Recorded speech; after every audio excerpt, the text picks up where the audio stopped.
Voici un cours de philosophie de Georges Labica sur le marxisme, troisième partie de l'histoire de la théorie. La dernière fois, et je vous dois des excuses pour cela, je me suis laissé un peu entraîner par le commentaire de la page extraite de l'introduction à la critique de l'économie politique, qui était d'ailleurs une page inévitable, mais ceci nous a fait un peu écraser la fin, où j'aurais souhaité ne pas en rester quand même sur une anecdote qui pouvait donner une représentation relativement caricaturale ou ludique de la lutte de classe. Puisqu'aussi bien c'est cette lutte de classe qui est au centre de la théorie marxiste, nous allons rectifier ce raccourci en voyant une page de Lénine sur ce point qui donne un très bon aperçu, à la fois concernant ce principe qui est le centre du marxisme, et d'autre part, un jugement sur la théorie dont nous verrons que s'il avait été entendu et pris au pied de la lettre, un certain nombre d'enfants monstrueux n'auraient pas été faits à la théorie marxiste. Nous nous plaçons entièrement sur le terrain de la théorie de Marx. Elle a été la première à faire du socialisme, d'utopie qu'il était, une science, à en poser les fondements inébranlables, à tracer le chemin à suivre en la développant plus avant et en l'élaborant dans tous ses détails.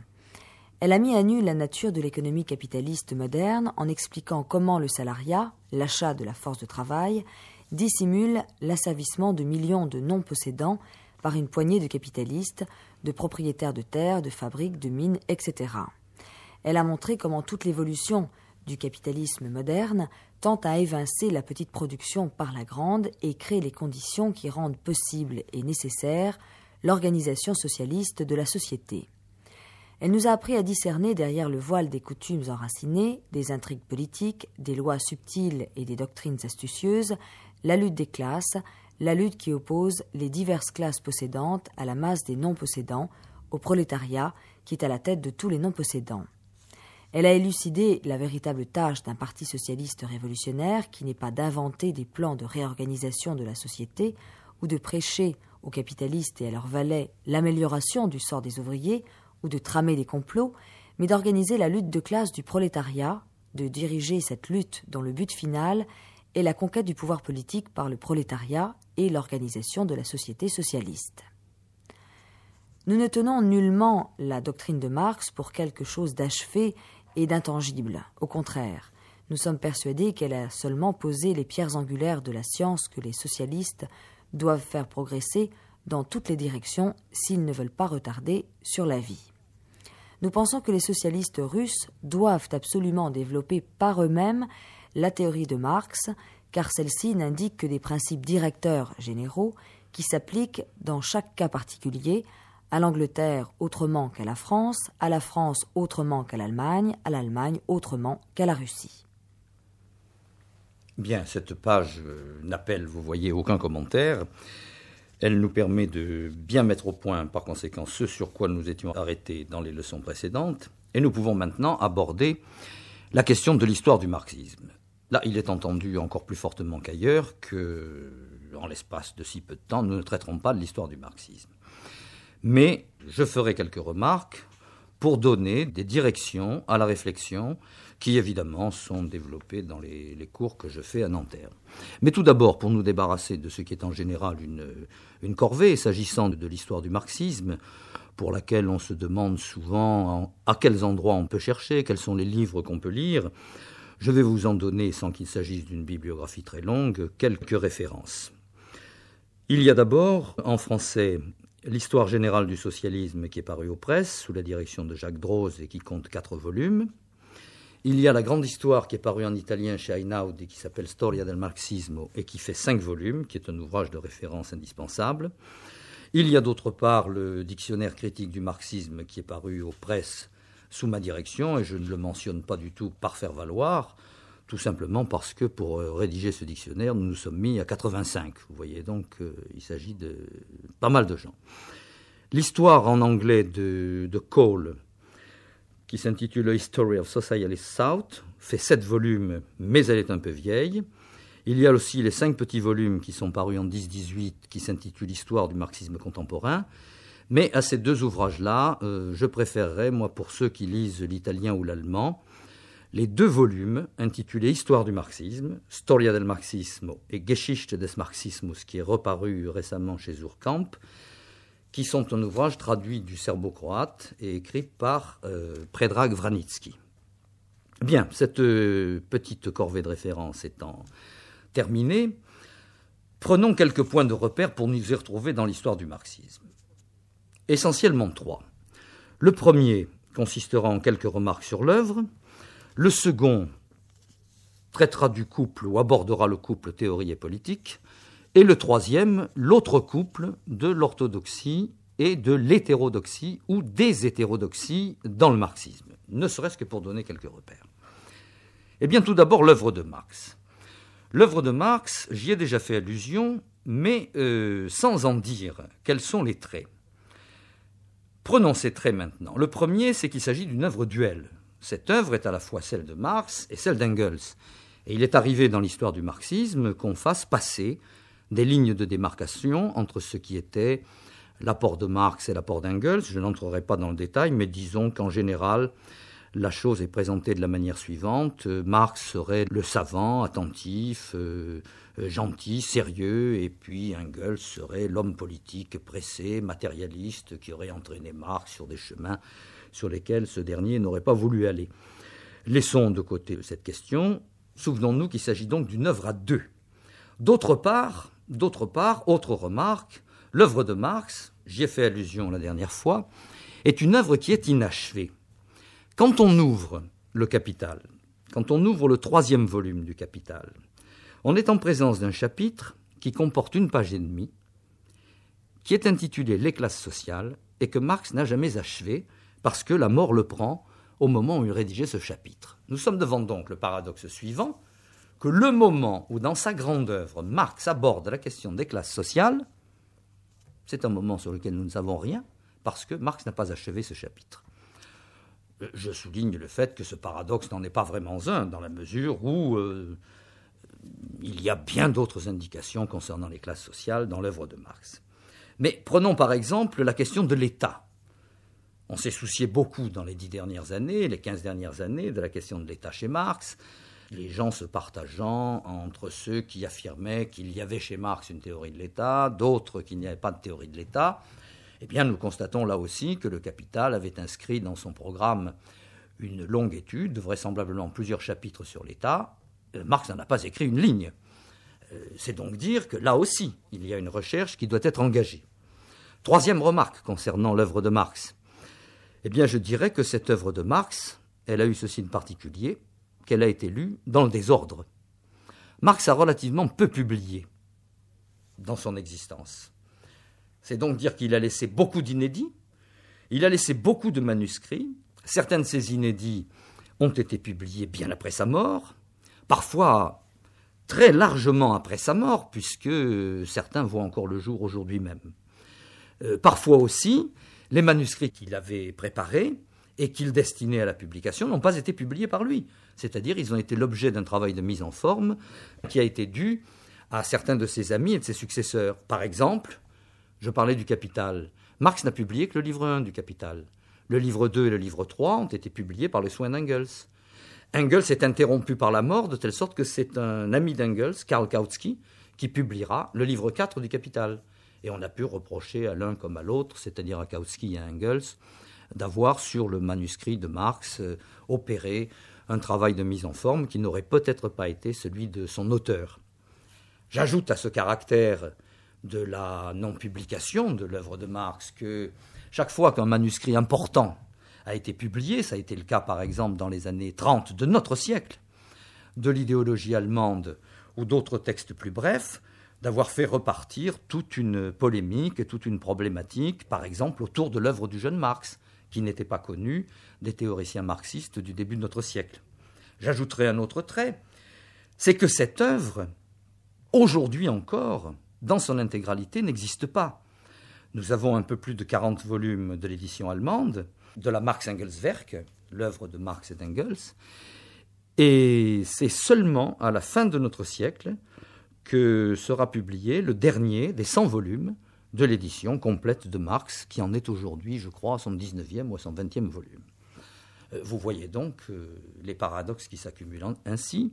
Ajoutons-en encore un, savoir que, bien évidemment, tous ceux qui se sont réclamés de Marx, et en particulier les millions de prolétaires, de travailleurs qui se sont insurgés contre l'ordre social dominant, il est de toute évidence qu'ils n'avaient pas lu le Capital et qu'ils n'étaient pas des connaisseurs de l'œuvre de Marx. Nous aurons à répondre à cette question, mais en tout cas, retenons au moins ce point. Ce point nous conduit tout de suite au second, c'est-à-dire au rapport dans le marxisme entre théorie et politique. Ce rapport est aisé à comprendre dans la mesure où nous sommes sûrs que le sentiment dominant, après la mort de Marx en 1883, et encore après la mort d'Engels, que la plupart des marxistes avaient le sentiment très fort qu'ils étaient en face d'un véritable chantier où de nombreuses constructions avaient été faites, mais un chantier qui restait inachevé, et qu'il fallait par conséquent continuer à travailler. Continuer à travailler, je l'ai dit, sur deux questions tout à l'heure, les classes, ainsi que l'État, mais également la théorie de l'idéologie, la théorie du développement du capitalisme. Le capitalisme avait une certaine forme au temps de Marx, il s'est développé, et c'est en particulier pourquoi un certain nombre de théoriciens, au début de notre siècle, vont analyser la phase de l'impérialisme qui était inconnue de Marx. Quelles étaient les conditions nouvelles de la Révolution, alors que se créaient des partis politiques? Ce sera le cas en Allemagne, ce sera le cas en France. Quel était le sort qui devait être fait à la paysannerie, sur laquelle Marx avait dit peu de choses, sinon parfois des choses cruelles, concernant le ralliement notamment de la paysannerie française à Napoléon III, au moment de la constitution du Second Empire. La question de la paysannerie était importante parce que pour les partis ouvriers qui se constituaient au début de notre siècle en Europe, il fallait savoir comment les ouvriers allaient s'associer ou ne pas s'associer avec la paysannerie. Vous savez que la solution de cette histoire, eh bien, c'est celle précisément qui est donnée par l'emblème du marxisme, la faucille et le marteau. Mais pour associer cette faucille et ce marteau, ça n'a pas été tout simple, il a fallu travailler. Donc l'idée que le marxisme est inachevé, qu'il doit être continué.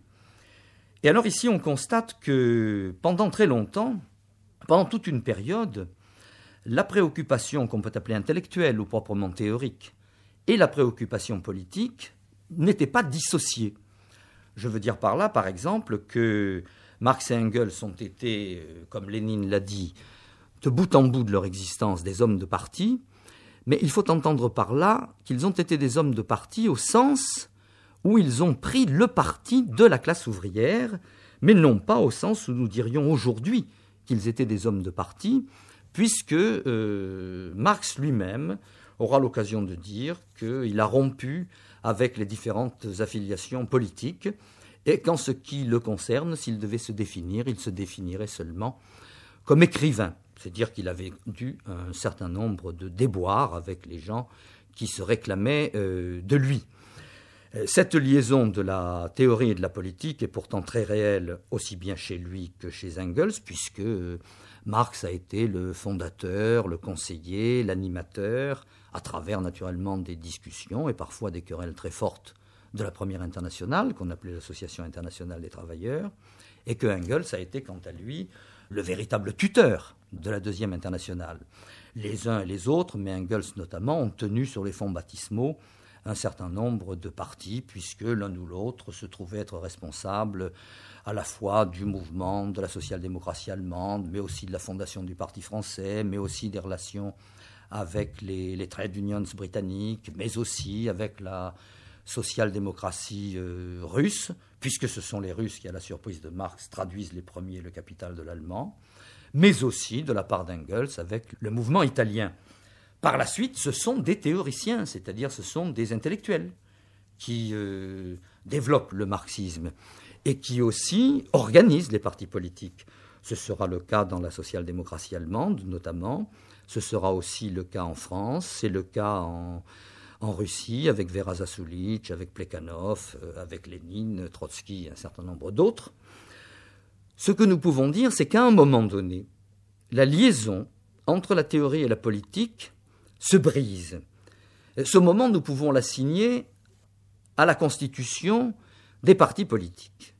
Lorsque les partis politiques, les partis communistes ou d'abord les partis social-démocrates ont pignon sur rue, une sorte de division du travail s'opère qui fait que les membres de l'appareil du parti, les dirigeants, sont des politiques, constituent des appareils, constituent une caste bureaucratique et ne remplissent plus, ou tout au moins ne la remplissent qu'en fonction des motifs politiques, ils ne remplissent plus la tâche proprement théorique. C'est à ce moment-là qu'il y a une césure entre les intellectuels et ce qu'on peut appeler au sens propre les idées, j'y reviendrai un peu plus loin.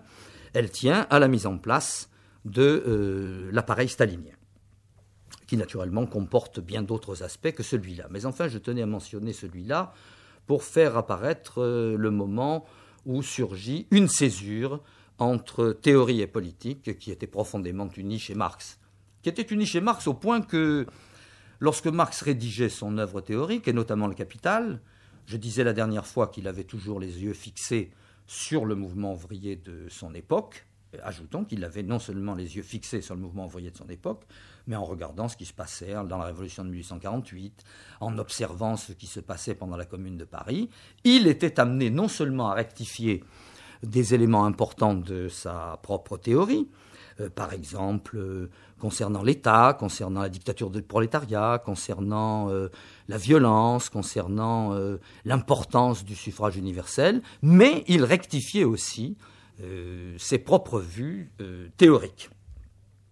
Bon, ce point étant établi, nous pouvons dire avec Engels que l'essentiel dans cette liaison de la théorie à la politique, l'essentiel de l'apport de Marx a été une aide, que cette aide a été fondamentale, mais que c'était une aide, et que je crois que cette aide, précisément, doit définir, aujourd'hui encore, les rapports entre théorie et politique. Regardez ce que disait Engels à ce propos. Il s'agit d'un texte à la fin de sa vie. Pour la classe ouvrière dépouillée par la transformation du mode de production féodale en mode de production capitaliste, de toute propriété sur les moyens de production et constamment reproduite par le mécanisme du système de production capitaliste dans cet état héréditaire de prolétarisation, l'illusion juridique de la bourgeoisie ne peut suffire à exprimer totalement la situation où elle se trouve. Elle ne peut prendre elle-même une connaissance complète de cette situation que si elle regarde les choses dans leur réalité sans lunettes teintées de couleur juridique. C'est à cela que l'aida Marx avec sa conception matérialiste de l'histoire, en démontrant que toutes les représentations juridiques, politiques, philosophiques, religieuses, etc., des hommes dérivent en dernière instance de leurs conditions de vie économique, de leur manière de produire et d'échanger les produits. Il fournissait là au prolétariat la conception du monde correspondant à ses conditions de vie et de lutte. À l'absence de propriété des travailleurs, ne pouvait correspondre que l'absence d'illusion dans leur tête. Et cette conception prolétarienne du monde fait maintenant le tour du monde. Vous voyez ce qui est intéressant dans ce texte, c'est que Engels sait très bien définir ce qui a été l'apport de Marx. Il n'en fait pas du tout un pape, ni un prophète. Or, si quelqu'un pouvait faire de Marx un pape et un prophète, c'était bien son ami Engels. Mais Engels était beaucoup trop lucide, sa démarche était beaucoup trop scientifique pour qu'il transforme si peu que ce soit Marx ou lui-même en prophète. Il s'agit d'une aide. Cette aide fondamentale consiste en quoi ? Eh bien, elle consiste en ce que nous avons déjà dit. C'est que Marx est à l'observation d'un processus réel qui existe dans les rapports matériels, qui existe dans la société capitaliste. Il l'analyse, il le rend public et il le transforme en une arme dont il appartient aux producteurs, c'est-à-dire au prolétariat ou à la classe ouvrière, de s'emparer. Mais c'est à eux de s'en emparer par eux-mêmes, c'est-à-dire, comme Marx l'a écrit souvent, que le salut des producteurs associés, c'est eux qui le déterminent. Et ce n'est pas quelqu'un, un instituteur quelconque, qui va venir de l'extérieur leur dire ce qu'ils devaient faire. Malheureusement, ce qui s'est passé par la suite dans l'histoire du marxisme, et de façon peut-être inévitable, c'est que les partis ont tous été amenés à jouer ce rôle d'instituteur. Ceci nous amène d'ailleurs au dernier point de cette leçon, c'est le rapport entre orthodoxie et hétérodoxie, qu'on le mette au singulier ou au pluriel, dans le marxisme. Vous vous rendez compte que là, si nous devions entrer dans le détail, il nous faudrait des heures et des heures. C'est pourquoi je veux simplement suggérer ici des points de repère. Disons que, au moment où le mot marxisme s'impose, c'est-à-dire en 1880, nous voyons naître ce qu'on peut appeler la première orthodoxie. Cette première orthodoxie, c'est-à-dire le fait que le marxisme, si inachevé soit-il, va être établi comme une doctrine, et une doctrine qui va donner lieu à des vade-mecum, à des manuels, etc. Ce moment, 1880, est le moment de la création du parti qui sera le premier et très longtemps le plus puissant dans le mouvement ouvrier, c'est-à-dire la social-démocratie allemande. La social-démocratie allemande se met en place et très tôt, elle va être organisée par les leaders qui la dirigent, parmi lesquels essentiellement Kautsky et Bernstein. Elle va être organisée comme un parti très structuré auquel la situation de l'Allemagne, après l'abrogation des lois d'exception de Bismarck, va donner littéralement pignon sur rue. Pignon sur rue, ça veut dire que la social-démocratie allemande va être le premier parti avec, mais dans un autre contexte, un contexte un peu différent, le mouvement ouvrier français, à avoir la possibilité, en entrant dans le jeu de la démocratie bourgeoise, d'espérer parvenir, par le suffrage universel, au pouvoir. C'est-à-dire tout simplement en obtenant la majorité des votes. Du même coup, ce qui va se passer, c'est que le besoin va se faire sentir de présenter le marxisme comme une doctrine. Présenter le marxisme comme une doctrine, ça signifiera, d'une part, ce qui était indispensable, permettre les moyens de son identification, afin qu'on n'aille pas le confondre avec l'utopie, avec l'anarchisme ou avec les formes pré-marxistes du socialisme. Et à cette mise en forme, Engels lui-même va contribuer. L'ouvrage qui sera le plus lu et qui servira de référence quasiment générale et exclusive par rapport à l'œuvre de Marx, ce sera l'ouvrage d'Engels qui s'intitule « L'Anti-Düring ». L'Anti-Düring est un ouvrage de la fin des années 70 qui connaîtra plusieurs traductions et plusieurs éditions et des traductions avant même la mort d'Engels, où Engels, en fin de compte, accepte de présenter le marxisme sous la forme d'une théorie qui comprendrait une philosophie, une économie politique et une définition du socialisme. C'est d'ailleurs à cette occasion que Engels, dans une brochure qui sera éditée à des millions d'exemplaires et qui est constamment rééditée depuis, fait passer une ligne de démarcation entre socialisme scientifique et socialisme utopique. C'est donc dire que l'anti-Düring se présente et présente le marxisme comme quelque chose d'achevé, pour des raisons pédagogiques, c'est-à-dire pour des raisons partidaires, et c'est aussi ce qui fait que, au moment de la constitution de la social-démocratie allemande, dans les congrès qui se tiennent dans la ville de Gotha pour le premier, dans la ville d'Erfurt en 1891 pour le second, eh bien, le marxisme va se donner comme une doctrine. Et une doctrine qui peut donner naissance à des règles, à une discipline, à des références philosophiques, économiques, etc. Ça, c'est le premier point de repère. J'indique les deux suivants, sur lesquels éventuellement nous reviendrons en parlant de l'actualité du marxisme, parce que ces questions-là sont liées. Le second point de repère que l'on peut prendre, c'est celui de la révolution soviétique de 1917. Je dirais, qu'est-ce que la révolution soviétique de 1917 a à voir avec la question des rapports orthodoxie-hétérodoxie? Eh bien, elle a très exactement à voir ceci, que la révolution de 1917, pour la résumer d'une manière un peu brutale, mérite d'être qualifiée de première expérience. Le marxisme est resté largement théorique, bon, si l'on fait abstraction évidemment des luttes concrètes qu'il a nourries dans le monde entier. 1917 est l'occasion pour lui de faire une démonstration révolutionnaire. Et alors à ce moment-là, le cours des choses va changer. Si nous revenons par exemple à ce que je disais de la liaison entre théorie et politique, la révolution de 1917, préparée par les bolcheviks depuis 1905, marie le plus étroitement possible la théorie et la politique, évidemment, puisque la révolution de 1917 est le produit de l'activité politique et théorique des bolcheviks. 1917 va donc représenter un tournant dans l'histoire du mouvement ouvrier.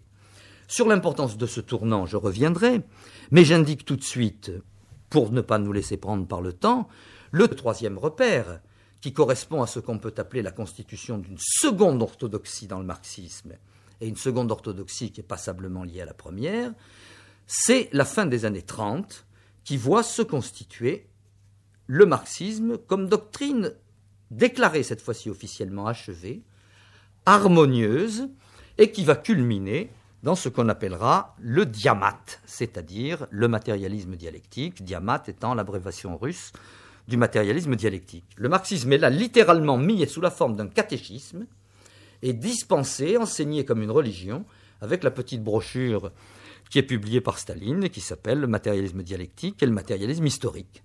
On voit alors que le marxisme est non seulement totalement achevé et codifié, c'est-à-dire qu'il n'y a plus rien à ajouter, il n'y a plus qu'à le réciter, à faire de l'exégèse. Il associe étroitement ce que le diamat appelle la philosophie du marxisme, l'État soviétique, le parti et naturellement les dirigeants et l'appareil du parti. Cette date indiquée, ce point de repère engagé, nous retrouvons la question que je posais à la fin de la première émission et qui servira de thème à la dernière, savoir que nous sommes en face de ce paradoxe extraordinaire d'une doctrine ouverte, critique, inachevée, qui se fige à un moment donné dans une dogmatique, et même, puisque je l'ai dit, j'ai utilisé ce mot sans aucune métaphore, dans un catéchisme. Il nous faudra donc reprendre cette question et voir comment cette situation historique a pesé, lourd, comme chacun sait évidemment, mais quelle perspective la considération de cette histoire peut offrir pour nous donner aujourd'hui une idée de ce qu'est le marxisme et de ce qu'est son actualité. Et nous aurons l'occasion de voir à ce moment-là que la dissociation de la théorie et de la politique a joué dans toute cette aventure, et ces mésaventures, comme on l'a dit, un rôle déterminant. Ce rôle, nous aurons à le considérer. Mais nous pouvons, avant même d'y venir, faire la remarque suivante, en relation avec les deux distinctions que je viens de faire, c'est-à-dire la distinction entre théorie et politique d'une part, la distinction entre orthodoxie et hétérodoxie d'autre part, savoir que ce qui se passe à partir de ce moment-là, c'est-à-dire à partir de la fin des années 30, c'est l'existence, d'une part, d'un marxisme que l'on peut appeler officiel, codifié, faisant donc l'objet d'un enseignement, représentant une doctrine d'État, et d'autre part, une activité marxiste non officielle, dont personnellement je vois deux aspects essentiels.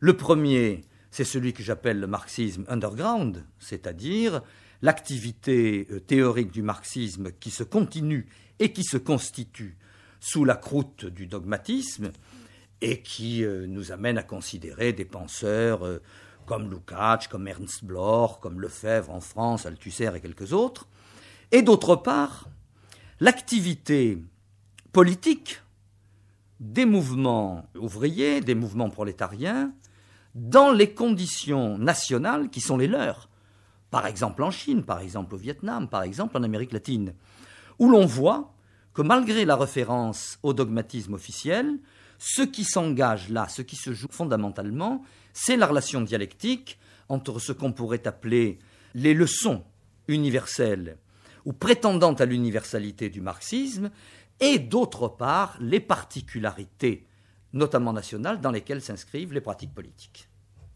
C'était un cours destiné aux étudiants de première et seconde année, unité d'enseignement 202, fait par Georges Labica, professeur à l'Université de Paris X Nanterre, avec la participation de Catherine Gauthier, prise de son, Marcel Lebras.